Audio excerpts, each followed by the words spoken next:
Tremblement de terre, tsunami, les architectes de l'urgence multiplient les missions au bout du monde. Mais la fondation, née après les inondations de la Somme, œuvre aussi en France. Récemment, elle est intervenue dans un squat en banlieue parisienne pour le rendre moins dangereux. Arnaud Wust, Henri Dezonay. Ça va être une des priorités, c'est de mettre une électricité en conformité, de manière à ce que déjà il n'y ait pas le feu avec l'électricité. Nous sommes dans un squat à Montreuil en janvier dernier.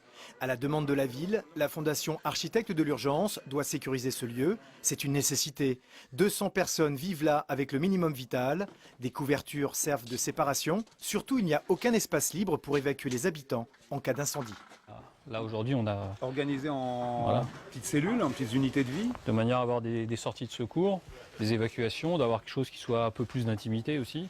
6 mois plus tard, changement de décor. L'électricité et le chauffage sont aux normes. Des éclairages de sécurité sont présents partout. Des couloirs d'évacuation ont été créés.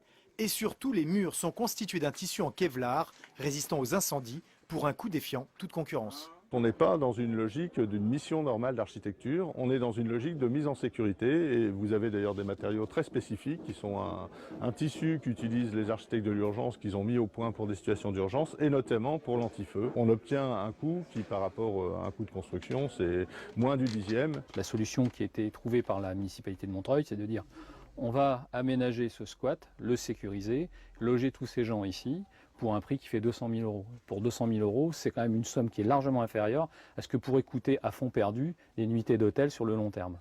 Ces nuitées à l'hôtel sont payées par l'État pour héberger les demandeurs d'asile. Chacune coûte entre 40 et 60 euros.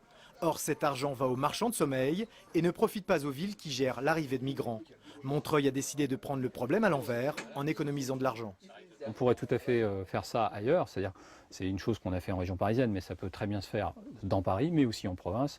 Et ce sont des choses qui sont tout à fait applicables. Il y a des locaux partout qui appartiennent aux collectivités, qui appartiennent aux villes, aux départements, etc., même y compris à l'État, où il n'y a pas de projet particulier qu'on pourrait transformer en lieu d'urgence de cette manière-là.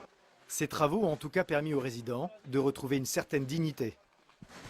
Avec la sécurisation et puis l'espace qui a été créé pour la circulation, vraiment ça a été très très chouette et ça a été vraiment apprécié par les habitants. Au final, la Fondation amiénoise montre un nouveau savoir-faire, la réhabilitation de centres d'urgence en France.